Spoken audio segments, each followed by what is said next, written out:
भरा नमस्कार करती हूँ। बंधुओं, सबसे पहले मैं अपना परिचय दे दूं। मेरा नाम अर्चना राय भट्ट है। मैं 18 साल से भाजपा में थी। भाजपा छोड़कर मैंने जनशक्ति जनता दल का दामन थामा है। भाजपा बेटी बचाओ बेटी पढ़ाओ की बात करती है। आज आए दिन हर जगह कहीं पेड़ पर बेटी का लाश लटका दिखता है, कभी गाड़ी में लाश दिखता है तो कभी कहीं लाश दिखता है।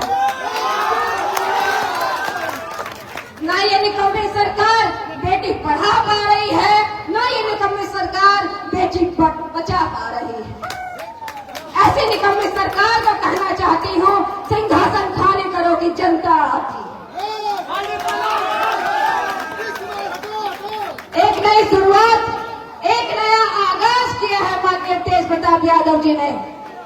जितने भारत माता उनकी है, उतनी ही भारत माता हमारी है। इसलिए हम सभी आज कसम लेते हैं, दोनों हाथ उठाकर भारत माता की जय कहते हुए माननीय तेज प्रताप यादव जी को सीएम बनाएंगे और कुर्सी तक पहुंचाएंगे।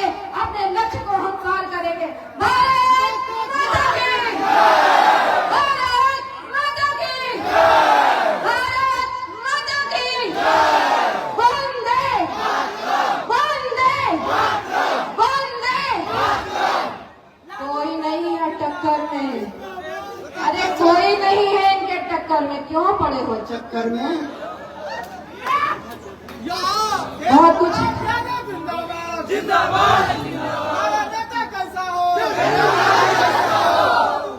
मत डरो, अंधियारे से भोर होने वाला है। सुन पा रही हूँ गर्जना, बिहार में भी यदुवंशी के नेतृत्व में बिहार में राज आने वाला है। जनशक्ति जनता दल का राज आने वाला है, जनता का राज आने वाला है।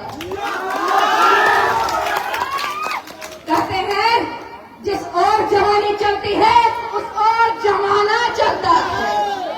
हमारा नेतृत्व करता युवा है, कोई 65 साल का जबरदस्ती युवा कहलाने वाला युवा नहीं है। जबरदस्ती कोई युवा बने हुए हैं। माननीय प्रधानमंत्री है हमारे आदरणीय, लेकिन जबरदस्ती युवा बने हुए हैं। लेकिन हमारा युवा कहते हैं जिस ओर जवानी चलती है उस ओर जमाना चलता है। बंधुओं, कहते हैं राजनीति पवित्र होती है, जब जिस हाथ में जाती है तब कैसी बन जाती है। जब राम के हाथों जाती है तो मुक्ति बन जाती है, जब कृष्ण के हाथों जाती है तो युक्ति बन जाती है, और जब माननीय तेज प्रताप के यादव हाथों जाती है तो राजनीति प्रतिष्ठित बन जाती है, प्रतिष्ठित बन जाती है, प्रतिष्ठित बन जाती है। अब बहुत सारा समय नहीं लूंगी, मैं अपना पूरा समय मेरे नेतृत्व करता आदरणीय तेज प्रताप यादव जी को देना चाहूंगी। बहुत बहुत धन्यवाद। वंदे मातरम। बहुत बहुत धन्यवाद। आपने जो ये बातें रखी हैं, ये बातें और भी जो भी आपके रूप में जो केंद्र से लेकर सरकार में बैठी हुई महिला मंत्री बन के हैं, उनको बोलनी चाहिए थी और ये सब काम करने चाहिए थे। लेकिन आप आदरणीय नेताजी के नेतृत्व में ये सब जो बातें कही है, हमें आशा ही नहीं पूर्ण विश्वास है। और आप लोग को मैं विश्वास दिलाता हूँ कि बेटी पढ़ाओ बेटी बचाओ का जो ये नारा सरकार ने दिया है, ये नारा बस देते हैं। बाकी ये सब का जो काम करने का जो आइडिया और नॉलेज है वो माननीय श्री तेज प्रताप यादव जी में है।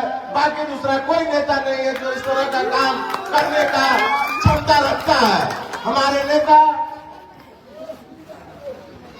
नेता आज के नेता से बहुत परे हैं। आज के नेता टीवी एसी रूम में रहने वाले हैं, लेकिन हमारे नेता को 102 डिग्री भी बुखार है, वो आप लोग के बीच में है। साथियों, आप लोग को ये समझना होगा कि आप लोग को आखिर किसके हाथों को मजबूत करना है और किसके लिए लड़ना है। आखिर आपकी लड़ाई लड़ने वाला कौन है बिहार में? आज के तिथि में कोई नहीं है। तो आप लोग जनशक्ति जनता दल से जुड़े और अपने नेता के हाथों को मजबूत करें।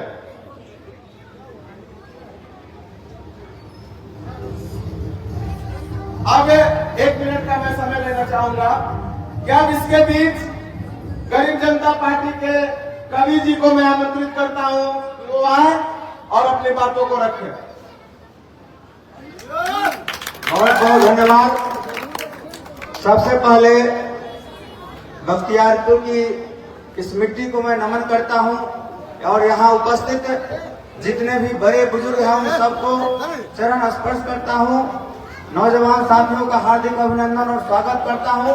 साथ ही इस मंच पर उपस्थित बिहार के भावी मुख्यमंत्री आदरणीय तेज प्रताप यादव जी का बख्तियारपुर के महान जनता के तरफ से हार्दिक अभिनंदन और स्वागत करता हूं। साथियों,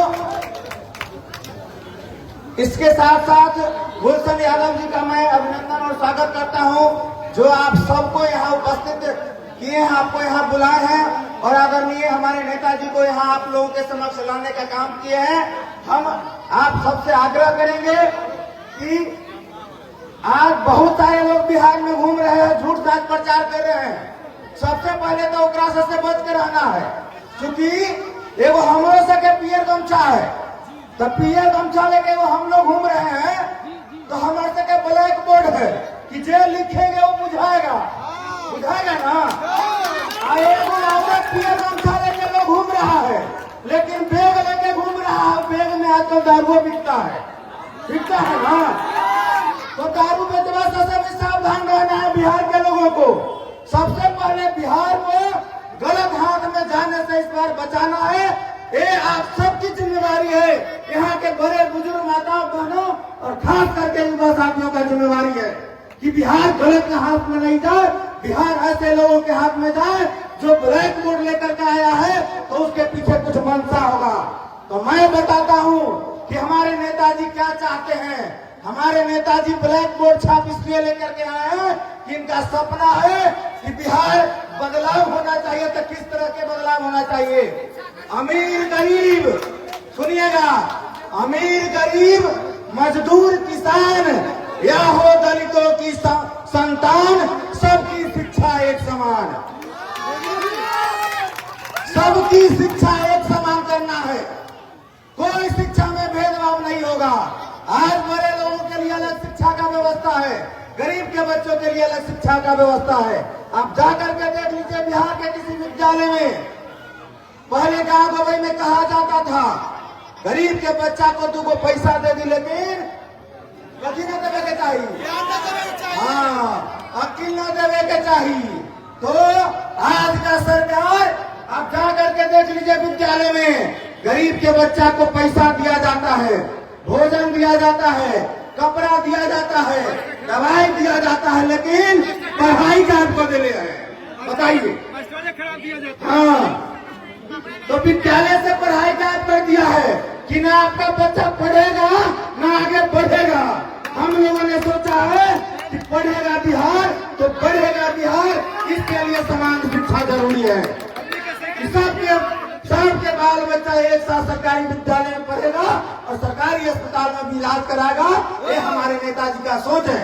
साथियों, उसके बाद बिहार में पलायन का बहुत बड़ा मुद्दा है, तो हम लोगों ने तय किया कि बिहार के प्रत्येक जिला में चीनी मिल स्थापना करने का हम लोग काम करेंगे, जिससे क्या होगा फायदा? मजदूरों को रोजगार मिलेगा, बेरोजगारों को चीनी मिल में रोजगार मिलेगा, जमींदार के खेत में गन्ना का खेती होगा तो उनको भी उपज होगा, तो आमदनी बढ़ेगा, वो भी अपने बाल बच्चा को पढ़ा लिखा करके बड़ा अधिकारी पदाधिकारी बनाएंगे और जो किसान है वो भी संपन्न होंगे। तो समझ लीजिए, एक उद्योग धंधा अगर बिहार के प्रत्येक जिले में बैठा दिया जाता है तो संपूर्ण बिहार के करोड़ों लोगों को रोजगार मिलेगा और हमारे बिहार के नौजवान साथियों को ट्रेन में भरकर धक्का खाते हुए दिल्ली, पंजाब, हरियाणा नहीं जाना पड़ेगा। आपको तय करना है कि रोड मैप बता करके, विजन अपना बता करके, जो नेता आपके पास आया है आपको उसका साथ देना है कि जो झूठ बोल करके समाज को गुमराह कर रहा है, बिहार को गुमराह कर रहा है, करोड़ों अरबों रुपया खर्चा करके चर्चा चलवा रहा है, उसका साथ देना है कि सच्चे नेता का साथ देना है। सच्चे नेता का साथ देना है ना? सब लोग हाथ उठा के कहिए, साथियों साथ देने के लिए इसलिए कर रहे हैं कि एक और खास बात है हमारे नेता तेज प्रताप यादव में। वो क्या खास बात है? हमारा नेता बिहार का पहला नेता है जो सही को सही और गलत को गलत कहने का ताकत रखता है। बाद बाकी बिहार का नेता झूठ फरेब जाति धर्म संप्रदाय का बात करके बिहार के लोगों को गुमराह करता है और वोट लेकर सत्ता में बने रहने का काम करता है। लेकिन हर 5 साल पर वोट देने के बाद हमारे बिहार और बिहार के नौजवान साथियों अपने आप को ठगा हुआ महसूस करते हैं। इस बार हम आपको जगाने आए हैं कि इस बार आदरणीय तेज प्रताप यादव जी को बिहार का मुख्यमंत्री बनाना है। वो बिहार को एक नई ऊंचाई देना है जिससे शिक्षा का स्थिति बेहतर होगा, स्वास्थ्य का स्थिति बेहतर होगा, रोजगार का स्थिति बेहतर होगा, पलायन रुकेगा। अपने राज्य में मान सम्मान के साथ आपको रोजगार करने का अवसर मिलेगा, आपको काम करने का अवसर मिलेगा, आपको व्यवसाय करने का अवसर मिलेगा। साथियों, आपको कहीं जाने की आवश्यकता नहीं होगी। बहुत सारा बात बोलना है लेकिन समय का अभाव है, इसलिए हम अपने वाणी को विराम देता हूँ। एक बार जोर से बोलिएगा, तेज प्रताप यादव जिंदाबाद। बुझाई जब पीछे के लोग खाव के नाल है, बताओ ऐसे होता है? हम सब थोड़ा जगह बेली हो कि चल भाई बहन चाचा चाची के जगह बैठी बात कहे थी कि भाई सही रास्ता पर चले के है आ तू सब बोलू के लिए तैयार ना होता। बता 3 साल तक लड़ाई किए, आंदोलन किए, संघर्ष किए, तो जो चाचा चाची हाथ न उठा रहा है वो कर सके वृद्धा पेंशन, विधवा पेंशन, विकलांगता पेंशन वाला 2500 करने के लिए हम लड़ाई लड़ रहे थे। बिहार में पहला पार्टी गरीब जनता पार्टी जो 2500 के लिए आंदोलन कर रही थी और बिहार का कोई पार्टी कोई आंदोलन नहीं किया। आज वो लोग प्रचार कर रहा है, हमको कोई साथी नहीं मिल रहा था कि भाई हम अपनी बातों को रखें, लेकिन हमने काम किया है। आदरणीय तेज प्रताप